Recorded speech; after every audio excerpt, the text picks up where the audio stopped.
Because of the icing today, I figured I would record my sermon for those who would like to hear it. We're beginning a Lenten series on the final words of Jesus on the cross. Jesus' last gifts, God's gifts of comforting and challenge in our lives. Today we'll talk about forgiveness, next week salvation, the following week relationship, then abandonment, distress, and finally on Maundy Thursday we will deal with reunion. Why would we want to think about these words? Think about it. As you've known people in the dying process, this is where Jesus is on that cross. Time is scarce. You try to listen and say what matters, and you think about those who are left behind. In Luke 23, verse 24, Jesus says, "Father, forgive them, for they know not what they do." Words of forgiveness. There's a pattern in the Hebrew Scriptures or Old Testament regarding human nature. That Israel, or the Jews, become God's favored people.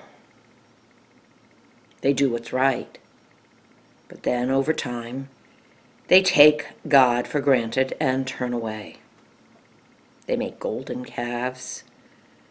They build a Tower of Babel with their hubris, and they worship other gods. Then what happens? God gets angry. We have Moses and the flood.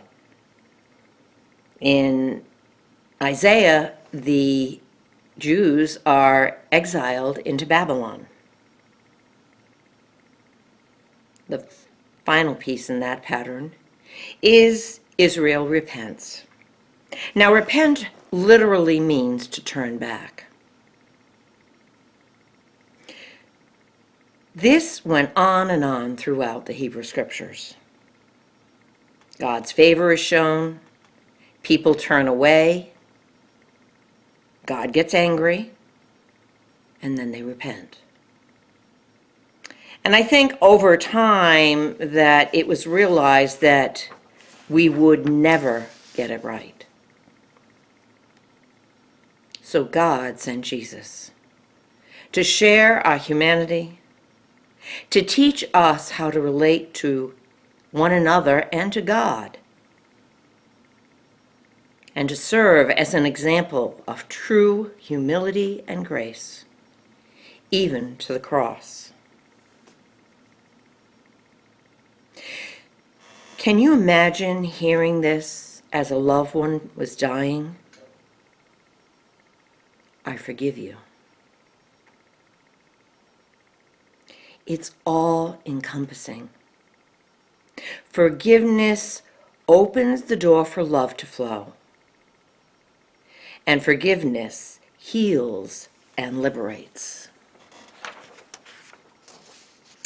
There's a poem I wrote back in August of 2008. It's called Surround Me with Music. And this kind of flowed very quickly for me. When I am dying, surround me with music, soothing, healing, hearty, spiritual, loving. Surround me with prayer, knowing that I am okay. Surround me with family, loving, grieving, laughing. Speak to me those words of your heart, words unspoken, fearful, hurtful, words that shackle you, words of love that free you. Remember me with laughter, with love, with respect that I tried to live in love. Always know that God is a prayer away. Angels surround you, often in human disguise, that you were created as a child of God. Each of us has a purpose, a mystery yet to be fulfilled, a path untraveled, sometimes rocky, sometimes narrow, but visible if you look with your heart. I have tried to follow my path, hesitantly, yet faithfully, imperfectly, shakily, mistakenly, tangentially, stumbling, veering off only to try to find my way back with God's help. Boldly, when steeped in the radiance of God's grace and love. My wish for you is peace in knowing that all you are that is loving and good, your strengths and accomplishments, your talents and giftedness, are tributes to God's mystery, love, grace, and God's gift to this broken yet hopeful world. Truly understand this in your spirit. Forgiven for all you've avoided, all that you have done that hurt yourselves or others. Release then to be a bold yet humbled witness to God's mercy and compassion. When you truly understand this, you will find peace. Remember me in all that you do and the life you and your children will live. Most importantly, remember God in every deed. Live a life worthy of your calling. No matter what, remember that you are God's child. Your journey is to find your own relationship with God, to share it with the world. I will always love you, humanly, spiritually, and gratefully. Now, I have no idea if those are the words that I will speak as I'm dying. I know a copy of this is in my funeral folder because I want my children to be able to say whatever they need to me, to share all their unfinished business.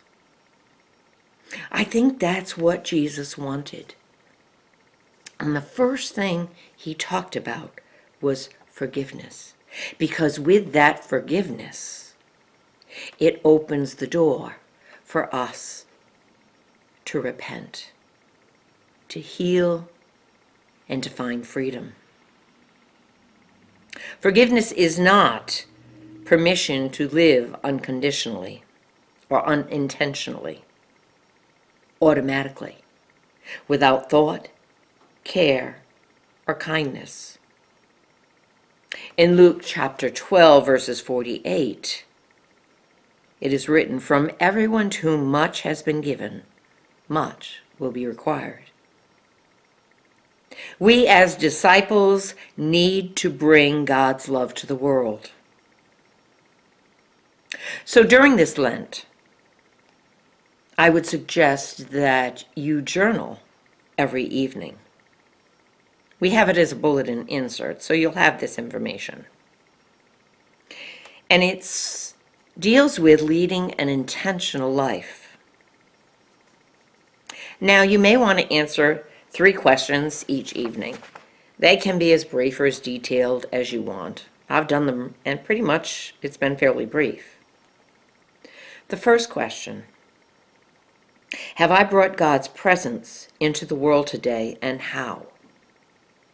Second, is there something I wished I had handled differently? And 3, what do I want to do tomorrow? This journal practice is posted on my Facebook, Rev. Diane Dugan, so you can have it and don't have to rush to try to write it down. But back to Jesus on that cross. I want you to hear what Jesus says on your behalf. Father, forgive them, for they know not what they do. May you have a blessed and challenging Lent.